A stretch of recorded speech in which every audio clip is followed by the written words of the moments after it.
almost all of the things that happen to one of us happen to all of us.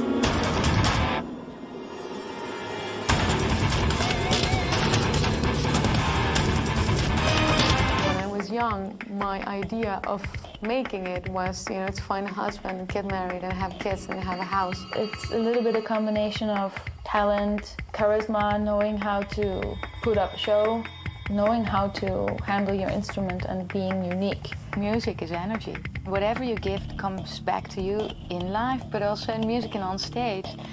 It's true. I've had to work for many years just to not be seen as something that should be naked by now. I have sold my heart to metal a very long time ago, and I will defend it forever. I think it's as hard for a man as it is for a woman to survive in this business.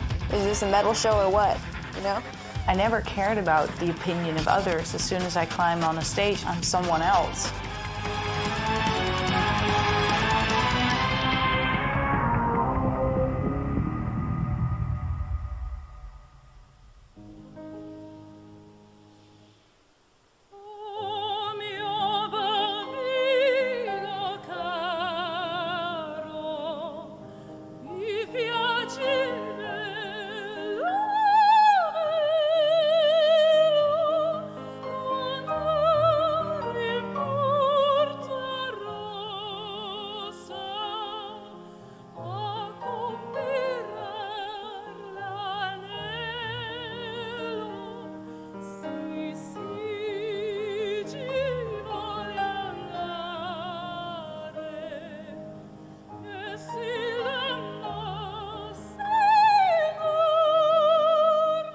When I was a kid, I didn't think about music. I wanted to become a biologist.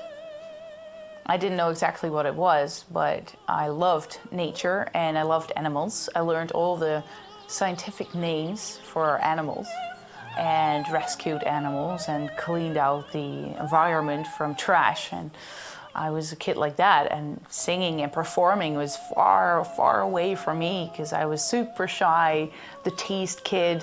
Just the thought of, being in the spotlights was back in the days and really something I didn't want.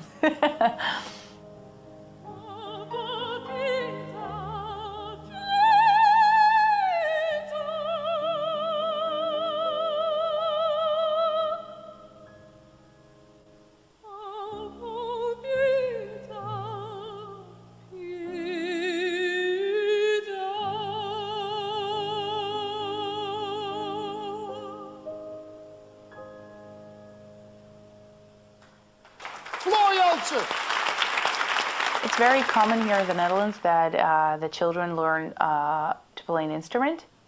And you all start with the same flute, like a wooden little flute, just to learn the basics of music and learn how to read the notes.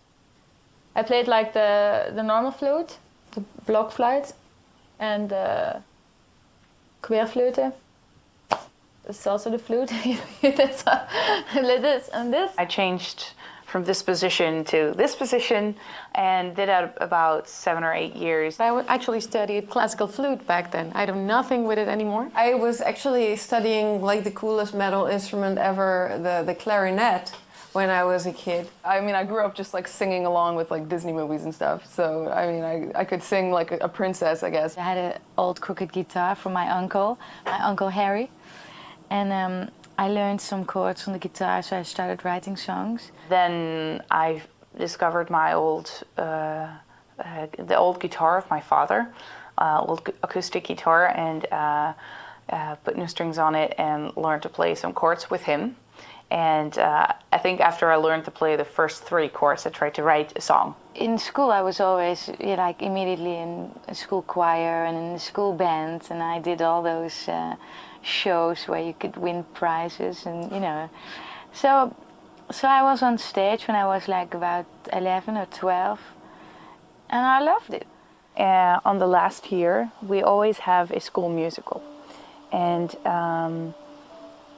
unfortunately, only the popular kids got the main, bigger parts in it, the bigger roles, and I loved it from the beginning. But I was not a popular kid, so I just got, put away in the back a little bit. Nevertheless, I loved it so much. And then high school came, and there was this High School Musical that they were going to do. So I signed up for that, and this one actually had auditions. I auditioned to sing a part for Marilyn Monroe. There was another girl, and she was following acting classes. So she put up this great act, couldn't really sing, but she was very entertaining to watch. And I was standing there like a fridge, super nervous, singing the song. I did the audition, and I got one of the bigger roles as narrator in the story of Joseph and the Amazing Technicolor Dreamcoat from Andrew Lloyd Webber. And she liked my voice so much, they wrote an extra part for the musical just so that I could sing a song, and that was All at Once from Whitney Houston. And I sang it horribly. I don't want to ever see that again. I really enjoyed the singing, and when finally the show came, I was hooked. And after that I joined the school band, and after we moved, I found a new band in the place where I lived back then, and that was After Forever. But she sparked a flame in me. She told me you should get singing lessons. So at the age of 14, I got like jazz pop singing lessons. I never thought of becoming a professional singer until I visited the conservatory. That was during my high school days. A lot of students make trips to, educations to see if it would fit or not. I didn't go to a conservatory, but I did have like 6 years of private singing lessons. Then the Rock Academy came, which started in '99 here in the Netherlands. It was a whole new education, sort of like the conservatory, but then for pop and rock musicians, and that was perfect for me. I had my first records out, and after the third record, people said, well, are you a trained singer? Did you study it? And I said, no. Got on my nerves, and I thought, man, I don't like when people, look down on me because I didn't study it. So I took vocal lessons. I had 2 years of singing lessons as a kid. Yeah, I started when I was 8 and I loved it, and I did it until I was about 15. Yeah, I was a student who really wanted to learn a lot. Every time I learned something, I saw how much more there was to learn. And I didn't find a teacher on the Rock Academy that could trigger me into wanting even more. I just ran into their boundaries all the time. I would get a lot of comments from my teacher saying I would quit that band of yours and, go search for a choir, because who wouldn't want a nice soprano like you? And then after a couple of years, the same people said, hey, can you sing like you sang before? That's terrible. It started really dwindling, as I was starting to turn into a young adult. And so I ended up with a teacher on the conservatory, with whom I've later continued my studies in music theater and opera after my graduation from Rock Academy, just because he could trigger me into doing new things and different things. When I was 14, I think I started singing, took lessons after school. Did that for 14 years, I think. And I did everything from classical to jazz to pop to anything. And I found out that the technical side I liked that, to develop technically. I had very short training, and I actually quit because I didn't like this element of it, which really, it wasn't all about teaching technique, but it was also about teaching aesthetics. And I always felt I like to kind of decide on my own aesthetics. Yeah, then heavy metal made its way into my life and changed everything. I was mainly listening to bands like Pantera and Machine Head. Within Temptation and After Forever. After Forever. Within Temptation, After Forever. Slayer, Metallica. Metallica. Mystic Circle, Dimmu Borgir, Cradle of Filth, Old Man's Child. Moonspell or Amorphis. And In Flames. From Nightwish. Celestial Season. Tristania. System of a Down. Saxon and Maiden and Priest and Motorhead. My Dying Bride and... Lacuna Coil. Yeah, then Radiohead is my favorite band ever. But the guys were listening to In Flames and to bands like Dimmu Borgir. Another important one was Orphanage. It's also a band from the Netherlands. The Gathering. The Gathering. Yeah, the combination of a powerful female voice with metal was, for me, in The Gathering the first time, like, wow, this is really, really cool.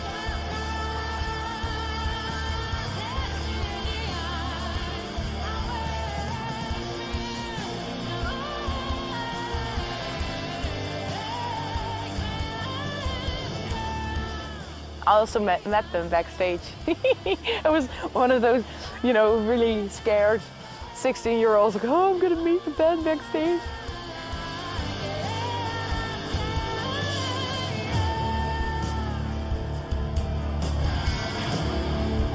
It's so funny, I can't even remember. Especially because I became friends with Anneke, with the singer. Because, you know, the world is such a small place. When the sun comes, I bring it with my candle, which tells me where I go. Yeah, there were some weird bands I never really got to follow. I just bought CDs that looked cool, because you're 50 and you have no idea. Yeah, different perspective. It's good to remember. My first encounters with metal were with doom metal, for instance. And that's very, very emotional, very melancholic, very dramatic, and that really spoke to me. And when I figured out that there were women who were involved in this kind of music, I was like, okay, you're allowed to do this as a woman, you know, there is a possibility to make heavy music. I guess I became interested in women, you know, singing metal as well. I listened to Theatre of Tragedy and Sins of Thy Beloved to figure out that was not my type of singing, since I've always loved power voices.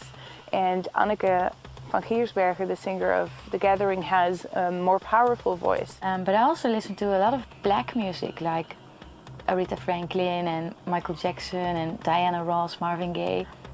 Mahalia Jackson, my mother had a record of her. I loved Ella Fitzgerald. I loved that. And then I listened to Barbra Streisand.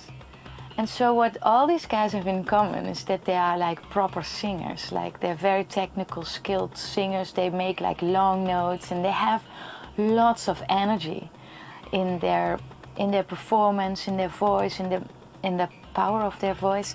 I always loved that. I always loved it. All the let's say the instrumental parts of metal all bring every song to a certain climax, or it's just one big climax, you know, heavy stuff. I love it because it has like a very,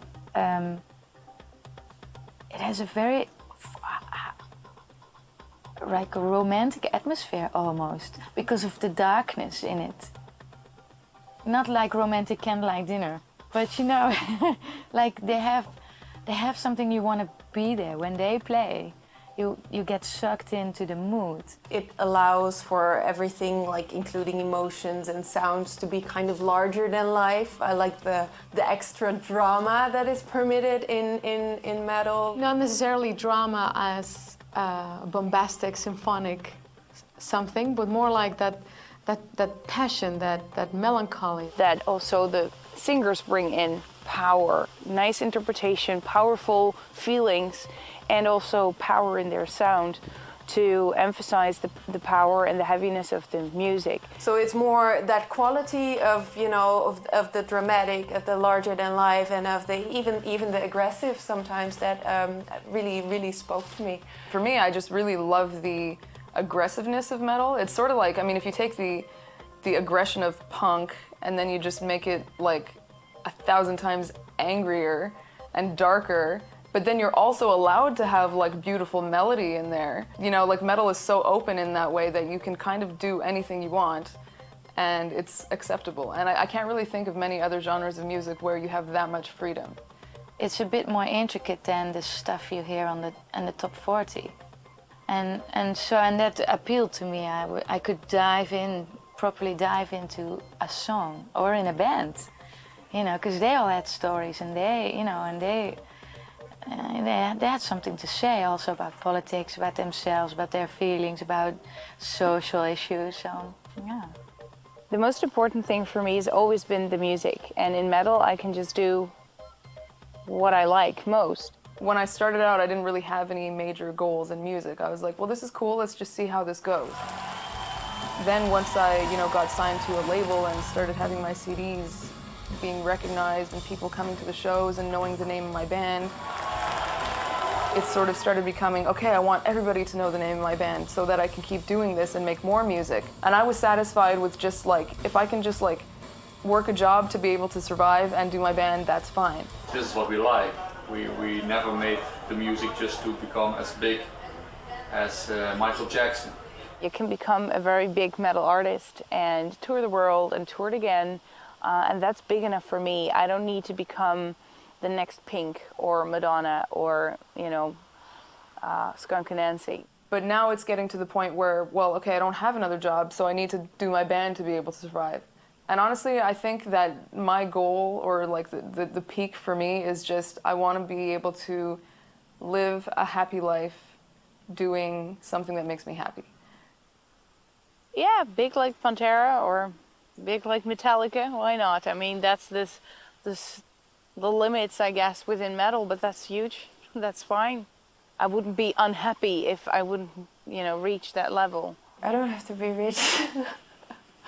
Like I said, I have my cats, I have a roof over my head, I'm fine, but no, yeah.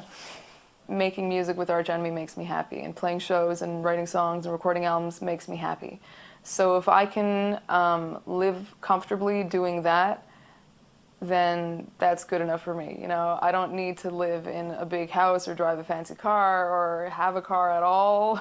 You know, I don't need, you know, expensive clothing. Like I actually hate materialistic things. I have no interest in whatsoever. The music and making the music you like is the biggest ambition. To be privileged, I'd be privileged, feel privileged to be able to do that. That is more important than becoming super famous. We make this music because we want to do it, or our heart tells to do it, and we're good in it. What is it you see today?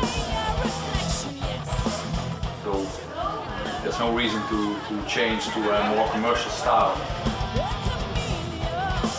Metal is technical and musical music. It's well written. You have to be a good player to be playing in a good metal band. If there's one thing, I've seen a lot of people that don't listen to metal regularly, but do like music or are musicians but not familiar with the genre. What they've been noticing is very often you have to be a very good musician to do this well. You have to be technically good, and it's not just fast. And to write a good metal song, you need to be a good songwriter, not just violins and just, you know, noise.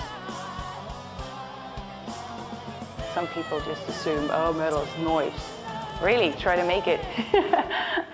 Metal is the new opera. When opera came up, most people said it was horrible. This new technique of the voice was terrible. And nowadays, everybody loves it, like, oh yeah, beautiful.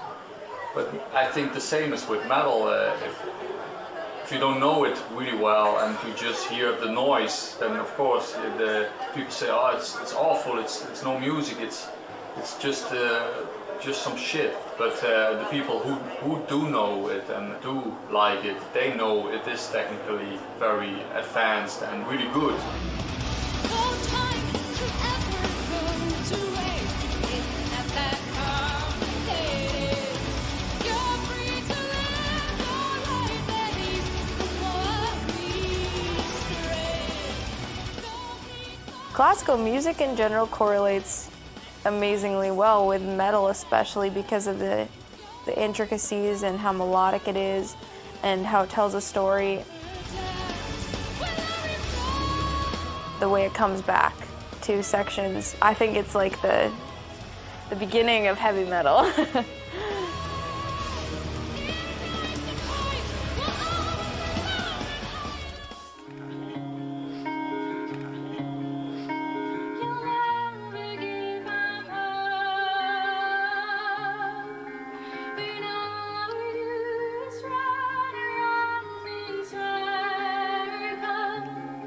I used to write acoustic songs, little singer-songwriting kind of thing. Take my guitar with me to parties and sing. People would always ask me to. There was one particular birthday party of a friend, and this guy came to me and said, hey, I know this metal band. I heard you like metal as well, and they're looking for this background singer. We had a grunter, a frontman, that was a guy, later on he left the band. And when she showed up, we heard she was so good that wasn't just a background singer.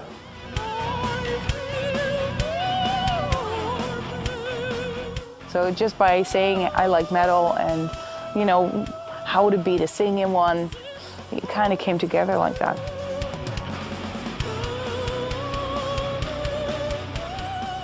I remember that I did a performance in school and I sang one aria and that was it. The next day I had 2 texts from numbers that I didn't know.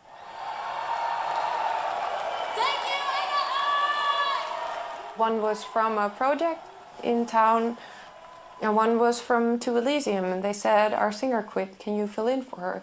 So it basically took one performance of singing really high pitched, and I was in those bands.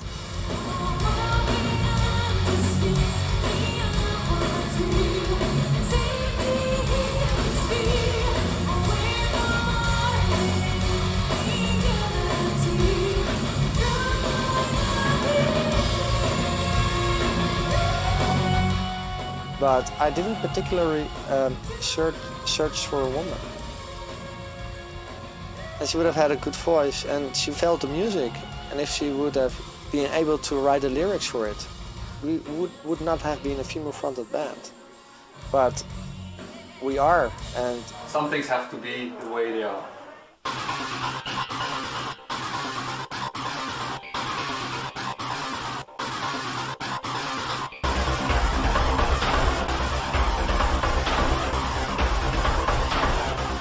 There's one thing I'm really happy about is that no one had cell phones yet during the first After Forever show with me.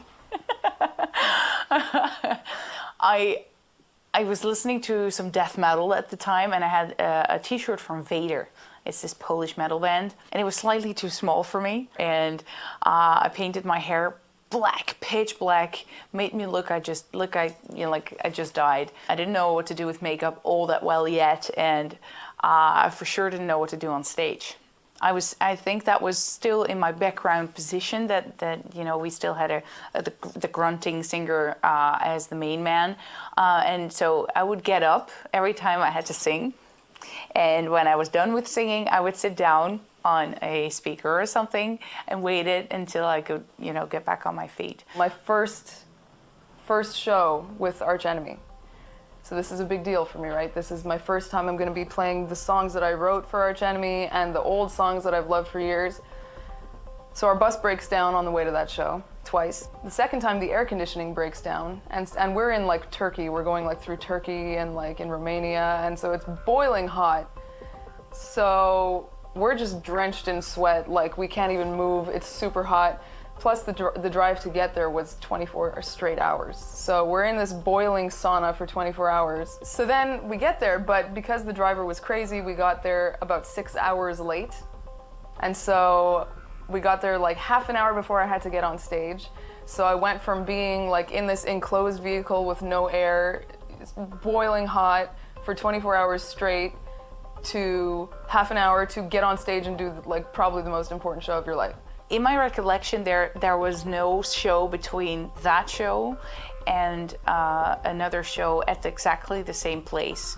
Maybe a year later, I changed from background position, or at least, oh my God, this is a scary position, to okay, now I'm the front lady. I should wear something nice, and now, you know, I still didn't know exactly what to do, of course, but I got a dress for my mom.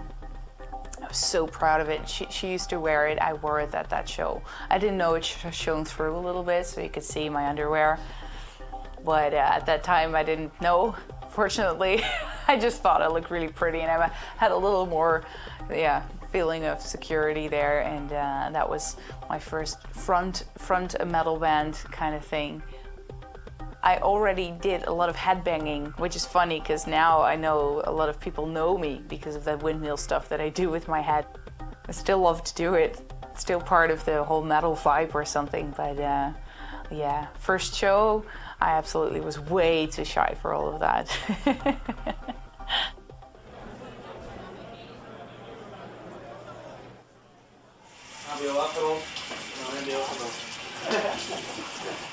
Makeup is the best part. Trust me. Nothing is as fun as putting on makeup before a show. I know. It didn't grow on me very natural what to wear, what kind of makeup to use, how to use it. I really had to grow into that role and really had to learn from other people. This goes for men and women, but I think this is a certain challenge which is, which is a serious challenge for women. I think women have to put a lot more thought into, okay, so what is my image going to be? What is going to be the unspoken messages behind the way that I dress, behind the way that I do my face? What do you want to show with your clothes? The metal and the female side, the bit gothic thing that's been going on for so many years that I try to kind of push away, like, no, it's not gothic, it's metal, you know. What is the difference? How do you visualize that? So I really learned there. I have to thank Simone from Epica for that. She really helped me there. You listen to the music, you're listening to emotions, thoughts, experiences, and you feel with you're like looking with your ears. But when you are on stage, I find it important to dress up yourself as much as the stage with decoration, with backdrops, with nice lighting. It's a part of the visual. Well, yeah, but it is always a balance with some of the real hard stuff, and I'm standing there in my short dress, or if I wear a shorter skirt, I'm like, does this fit? You know, is this not a bit weird? At the same time, I actually love jeans or good leather pants on stage.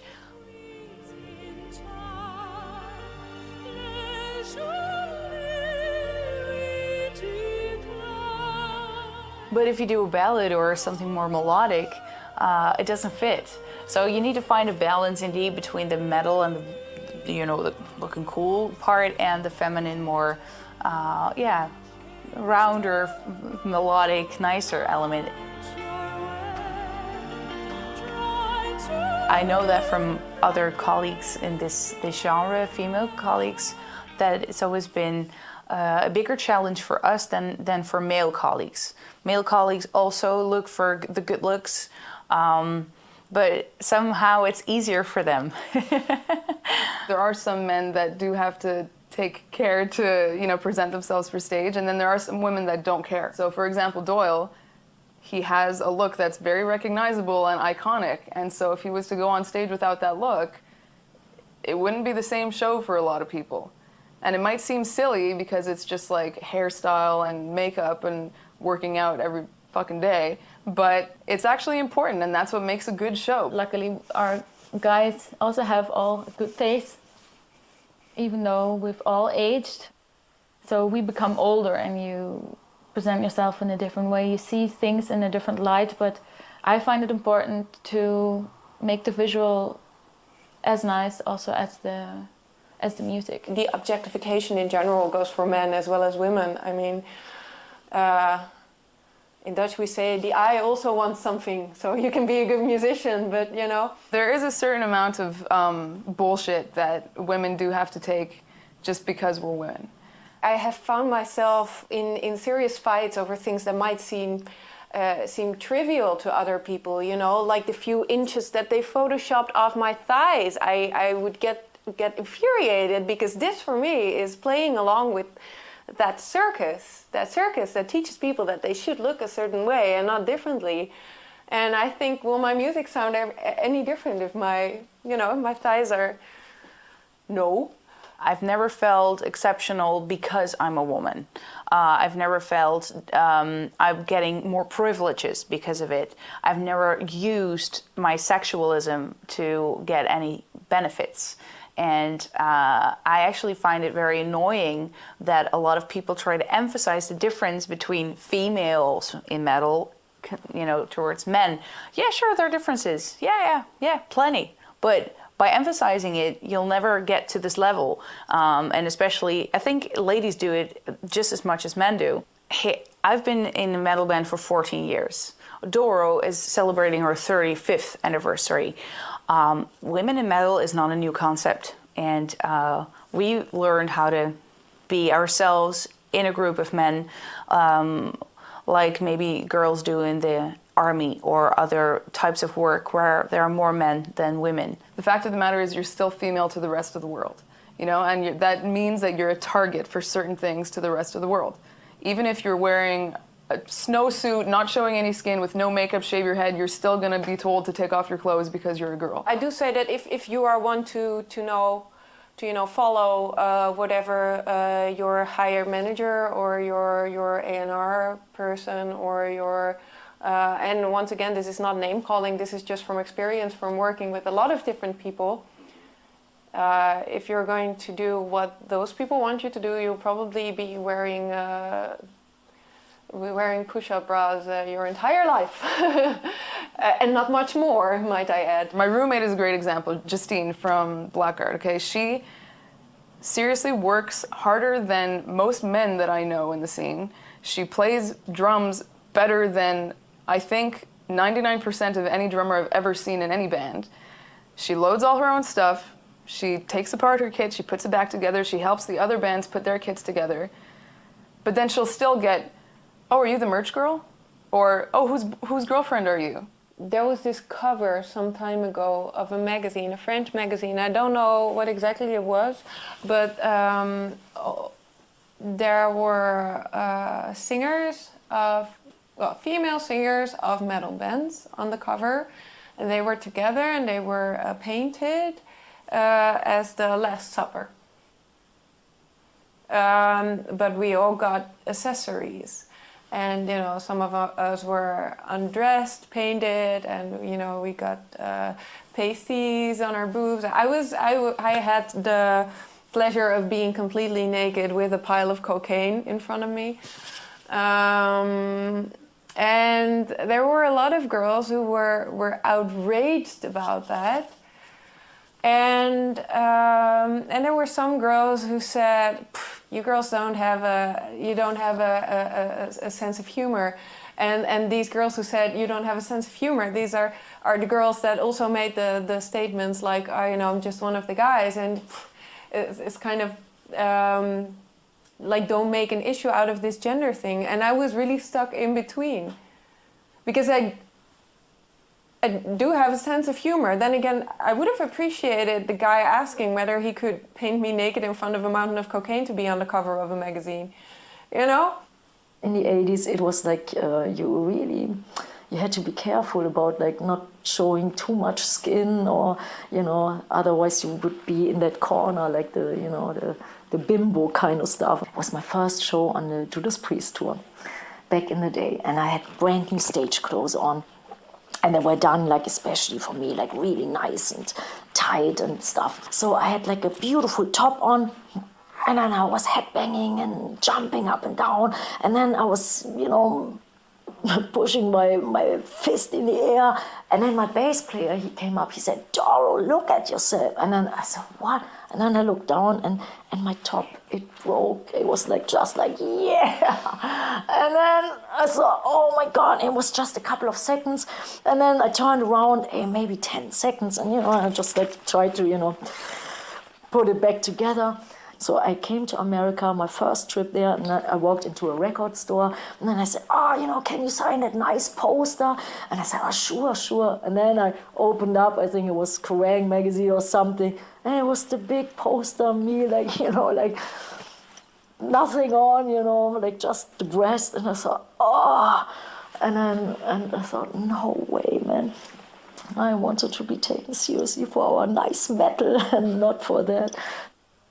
I can imagine you use your sexuality, but to sell sex just to get famous, it happens on all levels, and maybe you're just compromising for a lack of other talents. That's always what I think when I see it. If a woman feels like, I want to be naked and fuck you because I'm doing this for me, cool, do it. But then on the other side, it's like, well, I've had to work for like many years just to not be seen as something that should be naked by now, you know? And when I see other women sort of really pushing their bodies, it's sort of, honestly, it usually bothers me at first, because I'm like, no, we're fighting against that. Like, make them listen instead of look. I think it's demeaning, but like I say, it's only my opinion. That doesn't mean it's true. Maybe it's a very, very good singer who just likes to do that, or says, hey, for the heck of it, I do want to get famous and I don't care how. Fair enough. I don't want to judge it. But at least for as far as I'm concerned, looking good, looking appealing, sure. But selling sex just to get there, I don't know. Whether it's metal or not, it's demeaning for women. We don't need that, come on. Although that is a tool that you can use to control people, because you can basically just be like, you know, boobs, buy this magazine. Oh, okay, whoa, I have this magazine in my hand. How did that happen, you know? As much as that's cool because you're actually using your sexuality to control others, just be careful, because that sexuality that you put out there is something that's going to always be identified with you. For a lot of people, needless to say, music is a really personal thing. And you make a very personal thing a product, because, you know, it's a CD, people can buy it, it's a product.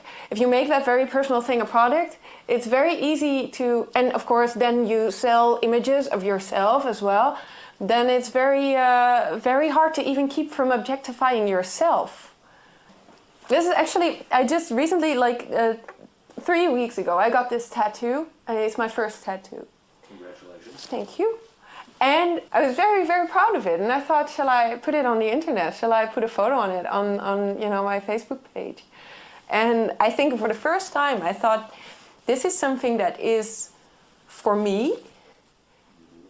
And I know that with, whatever, the people are probably just going to judge it as if I was putting out a song or whatever, And I thought, no, this is something which is for me, and sometimes it's actually hard to make this distinction when people are buying not only into the music but into the band itself so much. At one point people are not judging your music anymore. They're not judging your photo anymore. They're not judging your ass anymore. They're judging you, and this is something that within the whole process sometimes is tricky shit. Yeah. Oh.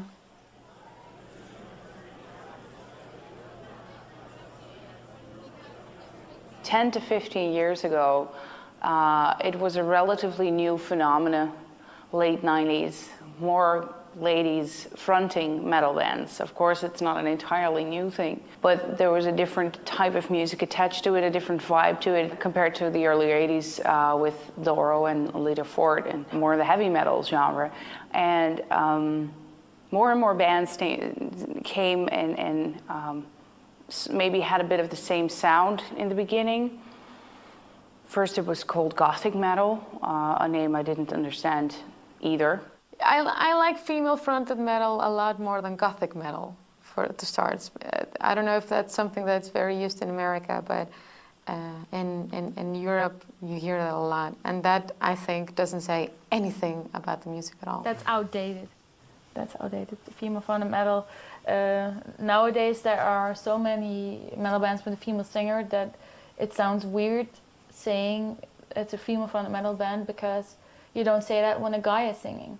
Yeah, a lot of people like this kind of typecasting where everything is about gender and everything is about how super special that is. So why a male-fronted band can be called symphonic metal, death metal, black metal, but a band with a female singer is always female-fronted metal. For instance, when you wanna try to get booked on a festival, and they say like, "Oh, but we already got a female-fronted metal band."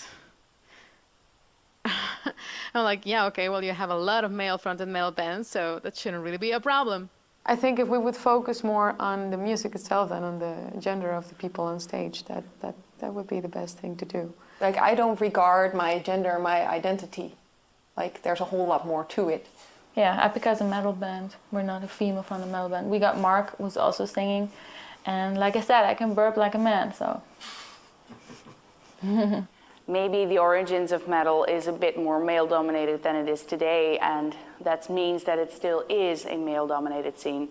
I don't think that's a bad thing, but it's not that special anymore that there are ladies in bands, and to call the entire band a female-fronted band, or the music they make female-fronted music, that I think has nothing to do with how it sounds, and that would not happen in other genres.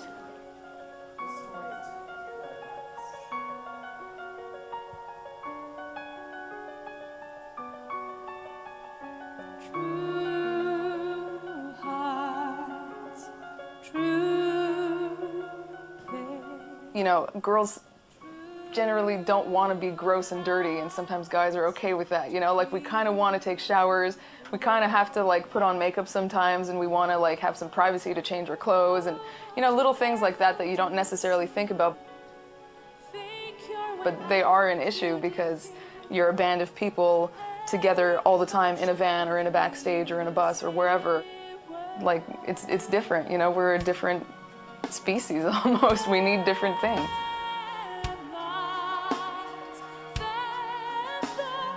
In a certain way, I do feel very connected and very similar to the guys, but at the same time, I recognize our differences.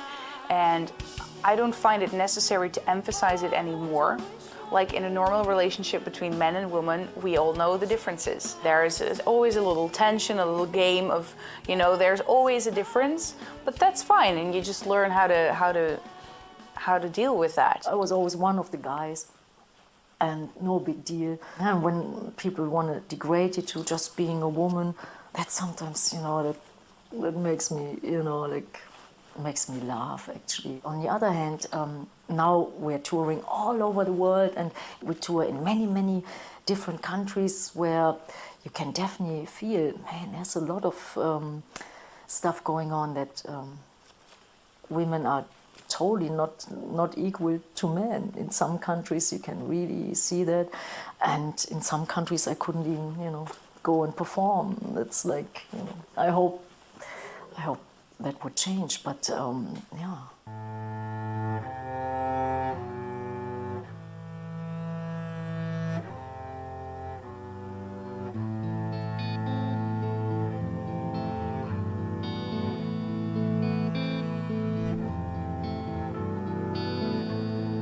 Breathing loudly, the ceiling dances, your hands are moving, numb all my senses, I cannot sleep, I cannot sleep, I cannot sleep. I myself started as a teenager in metal. It was not necessarily to rebel against my parents, but at the same time I can imagine at that time it was not exactly something they said like, yay, my daughter is singing in a metal band. I don't think that they mind that it's metal. My parents, I mean, they didn't listen to metal, but at least they listened to, you know, Pink Floyd, you know, music that you actually have to listen to, as is metal. They've always helped me whenever they can, and they've supported me and my sister, who is also in the entertainment business. To have them support me and believe in me and let me be who I am has made a huge, huge difference and impact, you know? I think it's also a bit up to yourself as a musician to involve people into your world. Dat ben ik. Maar er is er nog één in de zaal. Dat is mijn moeder. Hoi mam. Once they see that it's not just noise and satanic dramas in backstages. I mean, they come to the gigs when we have gigs near them, and yeah, I think they're as cool as you can be as parents about, you know, your kids pursuing a career in music. Sure, not every parent has been or is equally supportive. I'm very fortunate with mine. They gave me the freedom to make my own choices and to make my own mistakes, for that matter. I remember my parents, they came to one concert when we played with Judas Priest, and they were like, you know, dressed like, you know, conservative, like mom and dad. And then all these headbangers with the long hair and their, you know, jeans, denim vest with all the patches. and the bullet bells. And then, and then they said, hey, what are you guys doing here? And then my dad said, yeah, that's my daughter.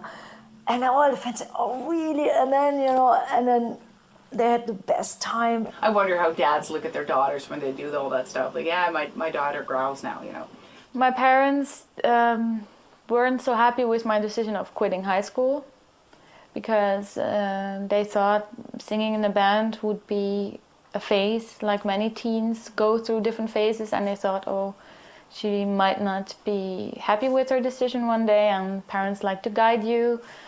And yeah, they were shocked at first, but supportive. They came to the shows, and then through the years they saw Epica became successful and that you can make a living with being in a band, and that it's not just something you do for fun, but that it's a real profession, and that there is a way to support yourself in while being a musician in the metal scene.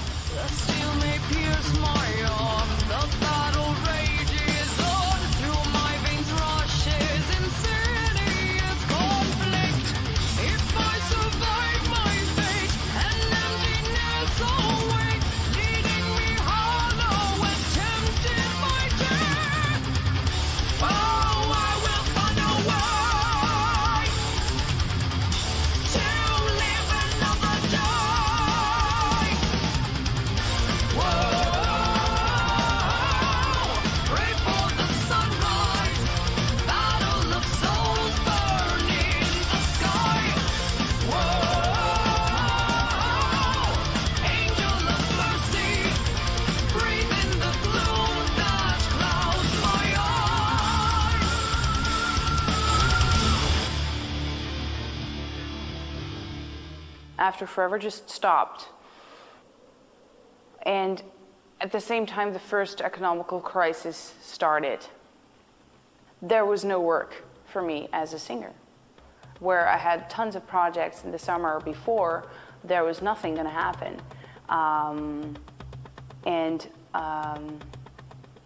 Yeah, so I had a lot of time, and I was just, using money I made before while I had time to work. Not as a musician, but I didn't want to spend my money on doing nothing and feeling sorry for myself. So I did start Revamp, but I also started working in a lingerie store for a couple of months.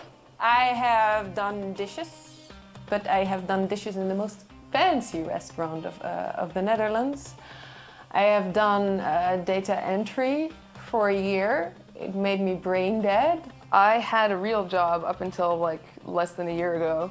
I started working when I was like 11 years old actually, but not at like a 9 to 5. I started working doing art. So I would do commission artwork, paintings, big murals, stuff like that. It was basically pressing enter and falling asleep. I have a job as an IT specialist. I do that 4 days a week. And I think it would take a lot of good luck to earn that salary from the metal music, yeah. But I've seen different approaches from musician friends that I have. You either, get another kind of job or do some other kind of thing, and then you make your money with it, and then you do exactly what you want with music. This is what I do. And you have people that they only want to do music, so they do what they want and they teach and they maybe do some other kind of session work and stuff that it's not necessarily exactly what you want to do. But then you get your week full, you pay your bills, it's all great. I started working as a teacher on 2 different schools. It wasn't bad to do, I actually enjoyed it. And it was funny to see during my work there, I started to get some more work. I got some more students and was writing for the first Revamp album. So I was busy enough. It makes you humble. If you always have just peaks, you might just take things for granted faster. I've always seen it that way. If things go bad for a while, well, then that's just it. It's just a matter of how you deal with it. And if you work hard, you'll get back on your feet. There's lucky ones that have reached that level where they can make the money out of exactly the music that they want to make, and that's great. That is something that I would like to do.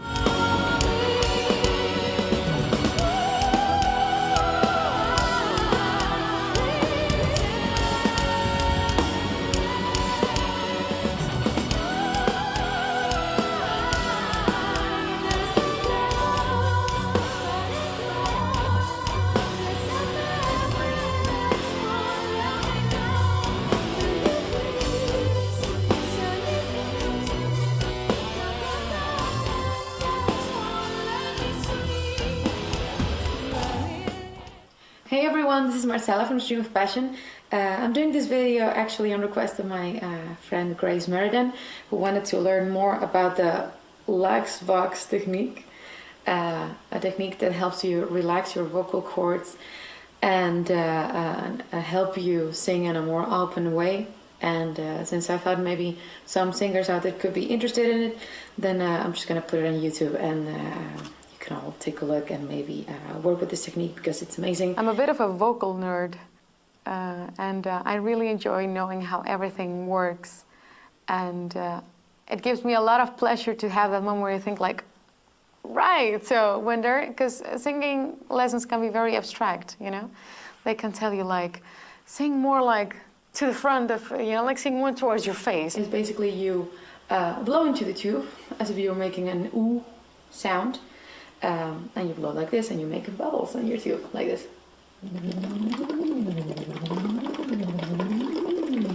When it clicks, when you figure out how something works and clicks, and then you understand, and then you master it, and then you can just use it however you want, that's such an incredibly nice feeling.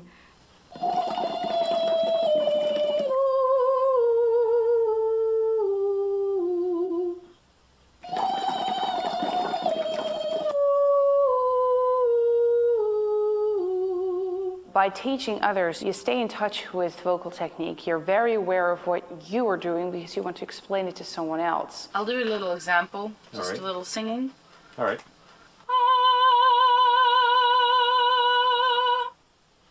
We are perfectly good in that mic. All right. You stay in touch with vocal techniques as they evolve rapidly. The difference between when I started to study and now is quite big, and that's good. So I'd like to stay in touch with that, and teaching other people things I know a lot about. Technique geek as I am has always, satisfied me. If you always sing very nice and sweet and light, this is like a head voice sound. It has a bit of a sweet sound. So if you want to have a rocky vibe, you're not going to go for this voice. You go for that one. There's a lot of different sounds, and you can use as an effect within the rock sound as well, or the more lady poppy sound. Hey, hey, hey. You'll hear the R&B singers do a lot of those things. You can make every vocal type really raw, by the way, but you do need to know what you're doing. With grunts, you're actually not using your vocal cords, or barely. You're using your false vocal cords. But just the false vocal cords will sound like this. A bit raw, rough. They're bigger and less coordinated as the actual vocal cords. And when they vibrate, whoa, that's how it sounds. I've always focused on singing as clean as possible. High, low, lower, even higher, very soft, very high, but everything always clean.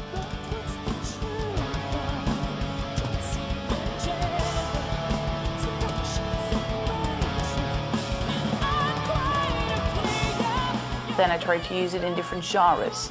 And then I discovered, especially during the live shows, that this little raw edge was coming off. Not because I was doing something wrong, but just because it grew that way and it felt right. So I tried to figure out, how do I actually do that? I think every musician, if you're able to do something, then you kind of want to demonstrate it, don't you? It doesn't really fit the music that I make if I'm going to start like, oh! Grunts are not an unfamiliar element in this type of music. I just figured it would be cool to do it myself. Indeed, to emphasize the versatility that I hope makes me a little different from, you know, the other singers, female and male. I will never be such a great grunter as I am a more melodic singer, because that's what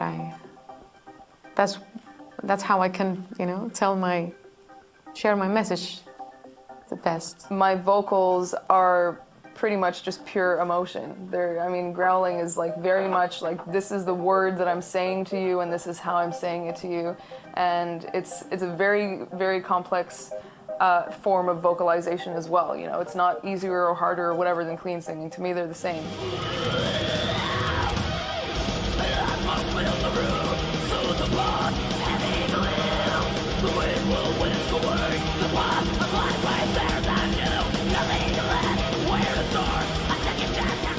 I'm having a lot more fun actually just doing growls, because I feel like as a performer I'm able to grow and I'm just starting. It's so aggressive, it's so physical. You know, I get off stage and I feel like I just sprinted for an hour. And it never really felt like that before. Like, it always felt like I was doing a hard workout and I was really, you know, involved, but now the intensity and the range of emotions, if you scream without feeling it, you can hear it.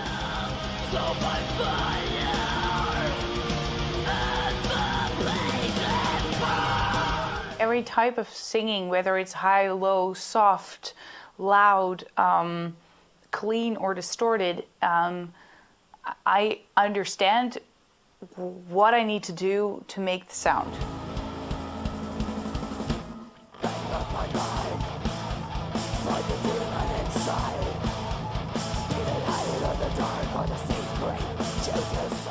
More importantly, I know how it feels to do it. And then, of course, it's a big challenge to shift between the sounds and between the notes.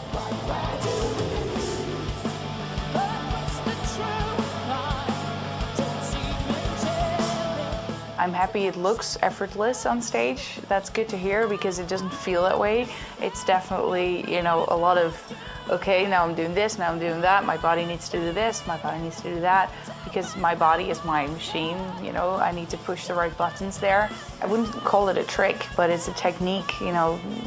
Yeah, you just need to learn how to master. It's very, very refreshing and very, very cool to be able to do a lot of this stuff. It's also very important to find your own voice and your own thing, and I know what my thing is. This is actually sad, but initially I thought, because I was a woman, there's no way I'm tough enough for this genre. I thought that I really needed to be more than I was, and so I created a vocal sound for myself, and it actually hurt my voice. It wasn't a good thing for me at all. With every type of singing, it really depends on how you're built in here. What type of singing fits with you most? When I started to play every night, I couldn't actually keep it up, because first of all, physically it wasn't possible. And then also I was realizing how the response was from people. And I was really noticing that being genuine was the best way to go, and I learned a lot. Everything that comes easy will become, you know, the voice that, you know, is most natural on you, whether that is singing in a very high-pitched voice or growling. For me personally, the raw singing didn't come natural. I really had to search for it. While the clean singing was easy. We're in Columbus, Ohio. I just woke up here in this nice little neighborhood. And now it's always a fun thing to find the venue and the entrance to the venue. I think I'll just follow Robin. Let's do this! Yeah! Woo! Box! Box! Good show! Yeah, goeie show! There are some bands that just want to, like, you know, party all night, stay up all night doing drugs, alcohol, people, whatever. But there are a lot of bands that, you know, really take it very seriously, and they understand that if they damage themselves, they can't work. The sex, drugs, rock and roll kind of life, for real professional bands, it's impossible. It'll kill you in the end. What have you been doing? Drooling on the thing? Bleeding. They think that we are using drugs all day long and that we roll on stage drunk and do our show and then go to bed with all the females of the crowd. And that's a thing you cannot get talked out of the head of people. Feeding the fishies with Revamp. There you go. Nom nom nom nom nom nom nom nom nom nom nom nom nom. I know for myself, I've never ever used any of it. So, well, alcohol sure, but never of the hard drugs or any of that shit. And to really stay in shape and do this work, you can't. If I get hurt or I get sick, I can't work. I can't play my show, and that's what I need to do. And like missing a day of work as a touring musician doesn't mean you're gonna have like one angry boss. It means you're gonna have like 2,000 angry fans. My drug was always music, always, always. I would do anything for that, and it's my ultimate high. In the band we have a rule, no drinking before the show. Some discipline is in order as well. If you have ambition, you want to be very aware of what you're doing on stage. I don't use any drugs. The only thing I do is sometimes drink a beer. I personally don't drink at all, you know, and for me, having fun is hanging out with my friends in that city wherever I am, and you know, maybe going to like a cool vegan restaurant or like going to a gym, working out. That's what's cool for me on tour. That's like how I have fun on tour. What I learned is, yeah, definitely that it's not a good idea to, to have too many substances. All my friends who were in other bands, all people who had too much drugs or alcohol, man. Now, years later, it's definitely catching up. Do what you love to do, but don't turn into, don't get dependent on on some stupid stuff. Amphitheater workout challenge accepted.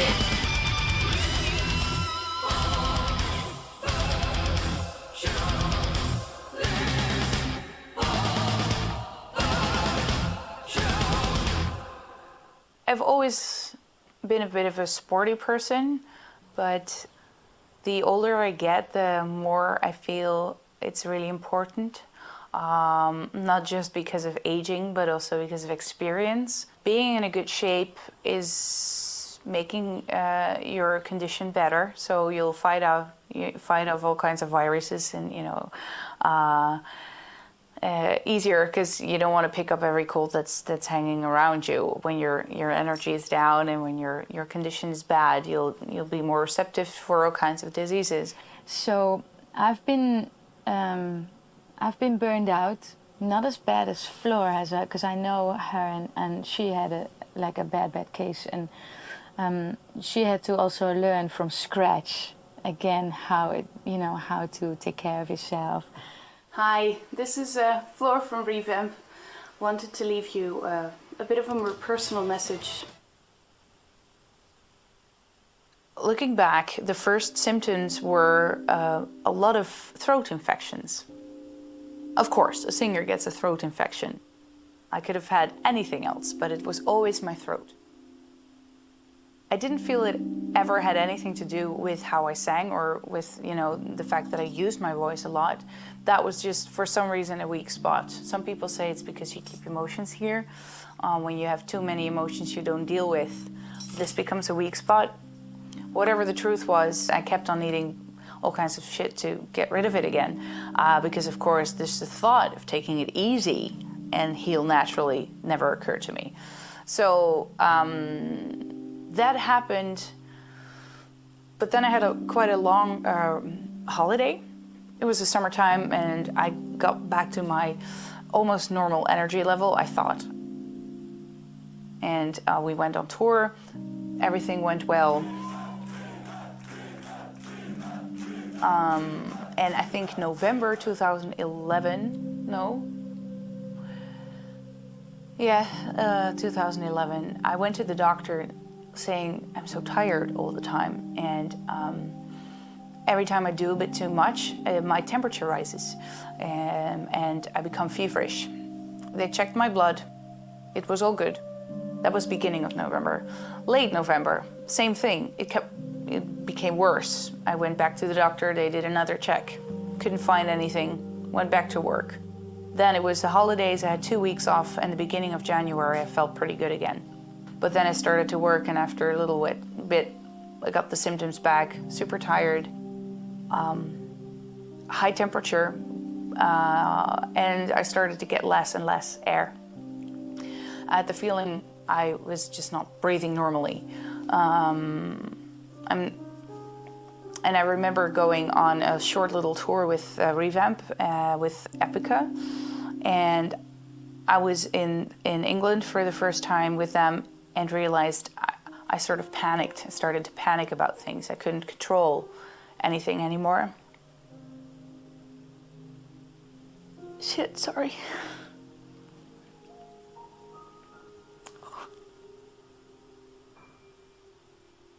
Hell, I never talk about it anymore.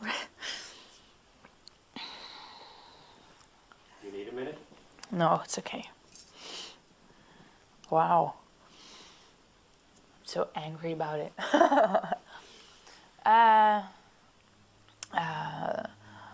The temperatures kept rising, so every time I would do something, I would just get a fever. But they couldn't find, anything that could, give a reason, any physical reason, anyway. Even though all these symptoms are very physical. Looking back, my doctor should have noticed all those symptoms. He could have done a better job on me if he would have said in November, Floor, if I put 1 and 1 together and it's 2, you've got a burnout. But he didn't. So he just let me get on going for a little while longer,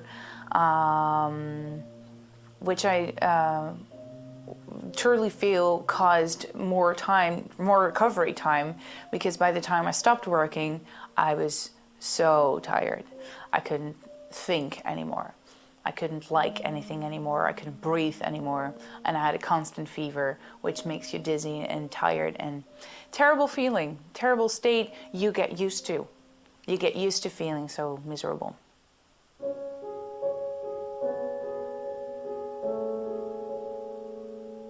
I went to an emergency room in Italy and got x-rays and blood tests done to make sure that I wasn't gonna die. It was infected with the MRSA bacteria due to many years of taking antibiotics. I've been singing just when I was feverish and while I should have rested. And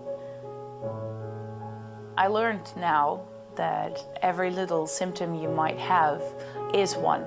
If you've got pain, there's something wrong. If you get sick, there's something wrong. And you need to stop doing work, you need to give yourself some time to recover. But we live in an industry, we live in a world where we have to keep on going. You'll get praised by your colleagues. Yeah, I'm sick, but I'm still here. Wow, good work ethics. Really? No, go home before you infect anyone else and get better. In the past, when I was on tour, I got sick. I just got antibiotics from wherever I was, from whichever doctor, and I wanted to get better faster, and in a way it kind of broke down my immune system. I got into the hospital and I got cortisone shots in my ass, and it was... It's not bad to be sick. It happens and you need to get better. You're not going to get better by avoiding or ignoring the fact that you're sick or that there are, minor things. And I think if there's one thing I learned, it's definitely that. And when you are the only one who can't really perform, you have to anyway, because there's money, there's people who bought tickets, there's people already in the car on the way to the concert, As a headliner, you have other bands with you who are depending on you, and so that puts kind of a lot of pressure on you. You have to go on, or not, I don't know. It's a big thing for vocalists. During the North American tour, I was in 5 different hospitals who had to take care of me, and I didn't know what was wrong. It took a while before we found that out, so I did another European tour with Sonata Arctica. I had to go to the hospital again, and they even did one show without me. It was the last show of the tour. I just woke up after being in the hospital with no voice and no energy. That was in Amsterdam, so they did the show without me. I think Tony even sang the vocals on one song as a tour joke. And I was sick in bed, and It sucked. It was the one time that our tour manager came into the bus and say, "Elaine has just started playing." And I was like, no, because I am right here.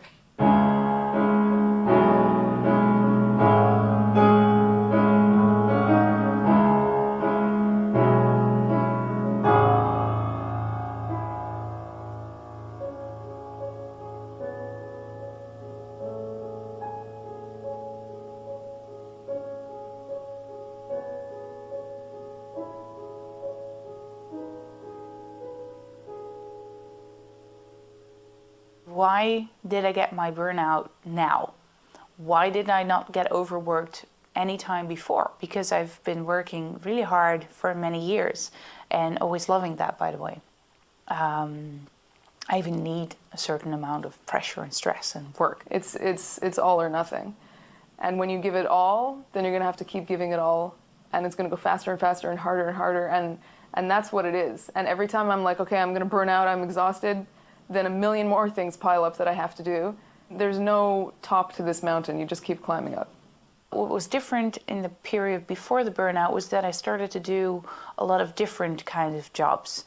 I did the management, and I did this, and I did that, and I became a teacher, and I wanted to become a very good teacher, and I wanted to be a very good manager, and I wanted to understand everything about the finances, and do the invoices, and do everything.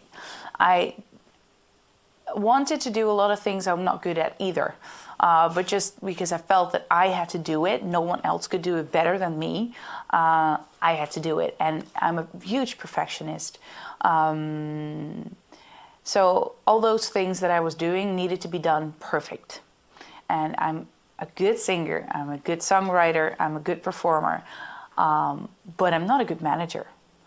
And I'm a good teacher, but I'm not there to organize an entire school. But I started doing that too. I wanted to be involved. I wanted to know everything, understand everything, and take over where I thought was necessary. With so much, it's not good. So if there's one thing I learned is that there are a couple of things I'm really good at, and there are a couple of things I'm not good at. And I'll focus on the things I'm good at and try to let other people do the things I'm not good at, because they'll do it better and I'll feel much better. It's just a different perspective and a different way of saying, like, okay, this I can do, this I can't. That doesn't mean that I don't do anything I don't like or I'm not so good at, but there's a healthier balance now. If you don't take proper care of your body and your health in general, then stuff like that does happen more often. It's very often it's a character thing. It's not necessarily what you do, it's definitely how you do it, and then the amount of things you do, plus the character that comes in that says, yeah, but I want to do it perfect, and I'm super loyal to the things I'll do. I always finish something. There's no such thing as saying, I'll stop when my body tells me to stop. No, I'll stop when it's finished. I don't know if I would be able to continue at this pace physically for very long, because it's really intense right now. I'm definitely going to need to slow down at some point, probably right before recording the next album. I'll just take a little breather and then head back into studio. But these character things, they're good. It's good to be loyal, it's good to be perfectionistic and to be ambitious. It's just, you need to learn where your boundaries are, and to stop in time and to say, okay, maybe it's not perfect, but it's good, so it's good. And then I'm satisfied. I can be happy now. I can get my energy off of it now. And the things I can't do myself, I need to give it away to someone else. And if the other person screws up, then the other person screws up. He'll do better next time. You can't control it. And I make it sound really easy, but I don't master it at all. When something needs to be done, I'll be the first one to do it. It's really annoying, and I really have to let it go. What I do to maintain my health is, first of all, also state of mind, because being afraid of getting sick can make you sick. After the losing my voice incident, I was extremely disciplined and I wouldn't even have a sip of alcohol. But this was only bad for me because I got totally stressed out. And stress level is a big part of it. So I find that if I'm happy, if I'm relaxed, I can conquer the world. And if I'm not, everything else will fall apart. It is kind of strange because you want to be rock and roll and you want to just go with the flow and everything, but I think maybe it's a vocalist thing because our instrument is in our body. So if we don't maintain that, then you don't, because you polish the guitar, you put it in the case and it's in the bus. You don't look at it anymore until the next show. But we do the interviews, we do the talking, and we have to sleep and eat right. And this fall we had a tour in America with Camelot. It was very good that we had Alyssa Whiteglass with us because she's vegan and she was, able to direct me to all the good places, around the venues. I'm always concerned with my health because my instrument is my body. So I have to make sure that I'm sleeping enough, eating the right things, not eating the wrong things, staying away from drugs and smoke. And this is actually the first time where I was very disciplined about what I ate. And also every time that we were near a hotel, just go to whatever kind of closet that they put the gym in, and spend some time there. And it made a huge difference for how I felt. And also I feel for how I was singing. And singing is using your breath in a very controlled way. The breath makes your vocal cords vibrate in that sound, so you need control over your breath. If you're out of shape, you'll be out of breath. You'll sound like a dog that's just been running all the time. That's not nice, and it also loses the fine tuning on the singing. You can't sing the long notes. The really high notes become, you'll need the control. And that's really, really important. But I'm not super concerned with losing my voice or blowing it out just because for basically the past 10 years I've been doing, many different kinds of growls, like black metal screams and death growls, and like power metal kind of singing and operatic singing, and I haven't lost any range in the clean voice. Yeah, I go to the gym. I run 3 times a week. I do try to take care of my body, and maybe more so than if I hadn't been a singer, especially on tour. I'm starting to realize how much of a difference it makes. On the road it's difficult, more difficult, especially when you travel by nightliner. When you fly a lot and you have irregular days, and times, the only thing you want is to sleep, and then working out becomes a real pain in the ass almost, because you have to, you'll feel better, but you need to find the balance there. And I think that this line between being relaxed and being kind of, having some discipline, it might lie somewhere else for everybody. And don't let your bandmates tell you you're just another instrumentalist. Like, vocalists are a special breed. They need more care. It's true. I would like it to be different. I would like to be, party all night and then the day after sing like an angel. But you can't. So you have to, that life maintenance, and that's, I think, 50% of being a singer is that. I must admit, I don't know what it's like to have a regular job or a regular life. So I can't compare it. I can only tell that, like in any other business, nothing happens without a reason. Nothing is just pure luck and coincidence. So that means that everything that happens is driven by something or by someone. And you'll need a bit of luck and talent. You need to be lucky enough to be there at the right moment, at the right place, like we were with After Forever. With After Forever, it took like 5 years to be able to make a living from it, and there was enough income coming in. And with Epica, it took like three or 4 years. So you need in the beginning, it's a lot of investments. You need to get all the equipment. You need to get whatever it needs to start a band.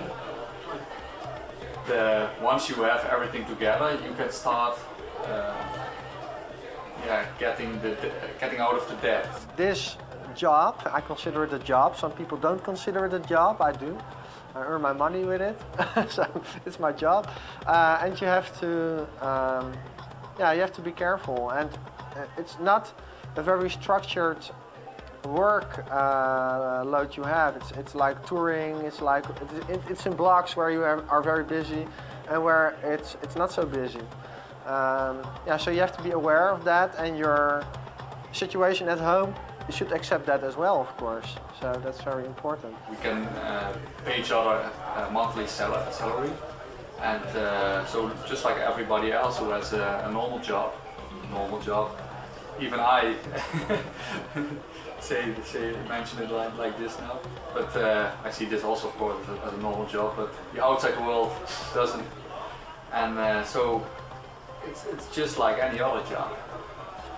But the only big difference is we can really do what we really enjoy doing. What I always say to everybody, also when I ask guest musicians, for example, money is one thing, but you only be a guest musician on my album when you think it's fun. If you don't think it's fun, then don't do it. And there are so many people out there who have a job who do not really enjoy the job. And that's another point. I think when you really do what you like to do in life, even though it's very hard in the beginning, eventually there's a big chance that it will succeed. Because when your intuition tells you to do something, I think for me especially, my intuition is most of the time right, and that's why I follow it. And that's why it brought me already so many things that I wished for. So it happened with After Forever, and then people said, yeah, you were lucky, but it happened also with Epica. Cannot be just luck anymore. For some reason, there was a little interest growing in metal bands with female singers. It was new, and there was The Gathering in the Netherlands, then there was Within Temptation in the Netherlands. Within this tiny little country here, there was a platform for this music. That was luck. That had nothing to do with hard work or with talent. But the reason that we did get it to a level was because of hard work, was because of always being there, was because of, the effort put into getting the music out there without the use of internet, because, it wasn't there yet. It started to come. Having your own website, we had a first time with that, there was MySpace at first. I don't know even it still exists or if it's big enough, but then, hey, there's MySpace. We need to be on MySpace. How does that work? I've never, I remember getting lessons on how to browse on internet when I was already on the Rock Academy. I never even had it at high school. And I'm sure other older artists, the whole scene is so changing.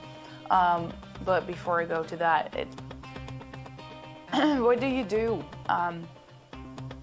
For me, you need to be good at the things you're best in, or the other way around, best in the things you're good at. So I trained my voice so much. I sang so much and practiced so much. And yeah, you have your own little company, so you need to understand how that works. You're one element in a big circus, a big circle of people. You need to understand where you are, where you want to go to. And there's no such thing as a 9-to-5 job. There's no such things as weekends or organized holidays. If you want to have a family life as an artist, that's a big challenge. When you don't work, there's no money. When you get sick, too bad. And yeah, sure, you have your glory moments. There are moments of, great exposure, and you're on the stage. But if you consider a day has 24 hours, and you'll only be on stage 1.5 hours of it, the rest of the time you're doing other things, and it's really not just laying around.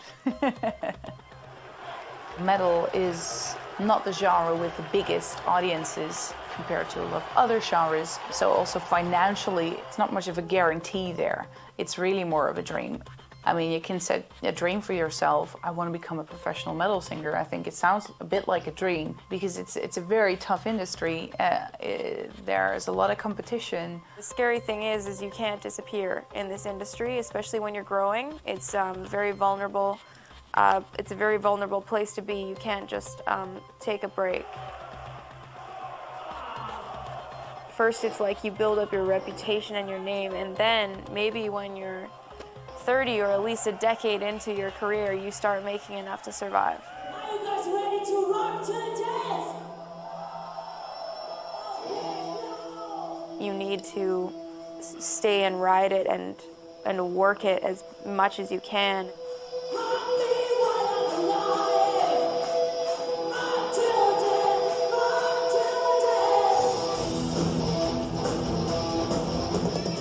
The thing about it is that it's a labor of love, because first of all, this isn't a job. I absolutely love what I'm doing, so you don't mind working all the time, but the thing is you are working all the time. There's a lot more hard work involved than anyone would ever think. And no one is going to lift one finger for you if you haven't done a massive amount of work on your own. There are no free passes. I don't know if it's a profession at all, professional metal singer. And that coming out of my mouth. Becoming a musician, becoming a bigger band within the genre, and keep on doing that eventually made me the professional metal singer.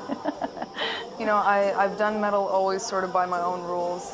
Not that there are many rules in metal anyways, but I've always sort of felt like, okay, well, I'm just gonna be me. Because I can either be like a crappy version of somebody else or I can be the best version of me. So I'm gonna be the best version of me.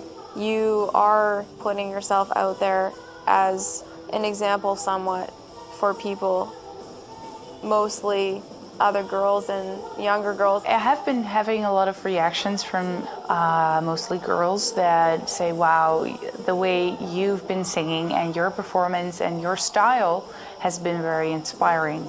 After I heard you, I really wanted to do something similar. It's really amazing to see that happen, like, oh, people have been really picking this up. If I get that kind of messaging, I'm like, oh, you've been an example for me. But yeah, it's beautiful. I mean, it's very, very heartwarming and very rewarding when I get messages like that from, you know, like people from Mexico. I just hope that I can make those people realize that nothing is given and that you have to work really hard for it. Having a good ass and a nice front is a plus for the male fans. They like to look at it. But for a true music fan, the music comes first. So if your music sucks, the fans will go away after a while. I think that's what metal is all about too. It's about sweat and work and, you know, be real, give it your all, you know, and, you know, go full out. I love it, I love it. Makes you feel you're alive.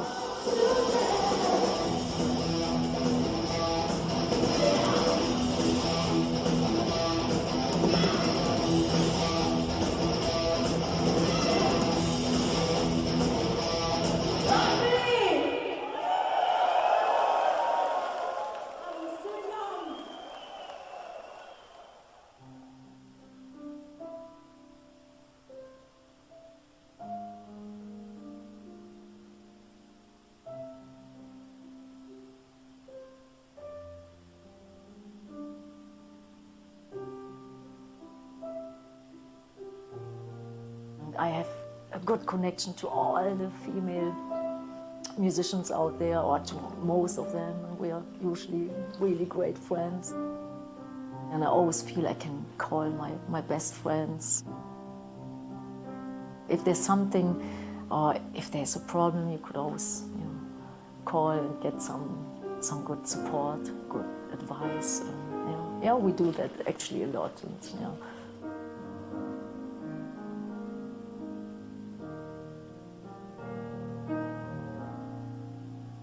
I love them all. I like them all. I've never thought of competition like in a negative sense, more like inspiration or motivation.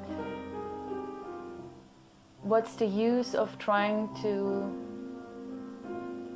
compare yourself to others because you are unique, you're doing your thing. All the women in the scene support one another and we're happy to see each other do well. We're all friends, we back each other up, we help each other out. We have room to flourish and to, you know, and to nurture new generations.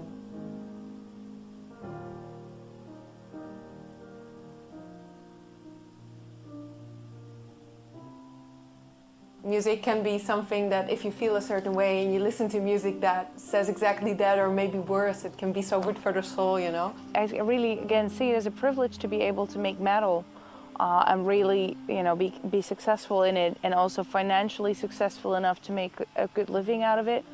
I don't know if I would still be headbanging in a leather pants when I'm 65. We'll see. I mean, one can dream.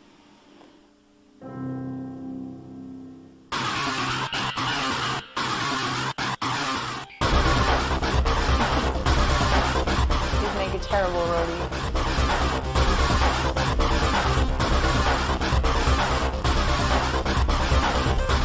If you were a woman, you would have never asked it.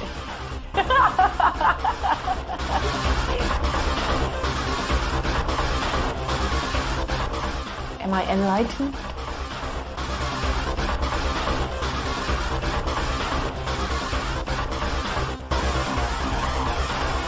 Alright, let's get it out.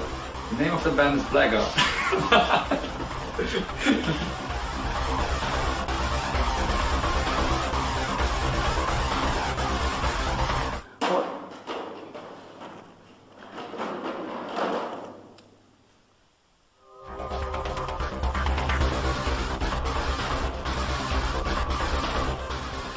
I think, yeah, we should probably not put it on the DVD in case, you know, the authority gets it and, yeah.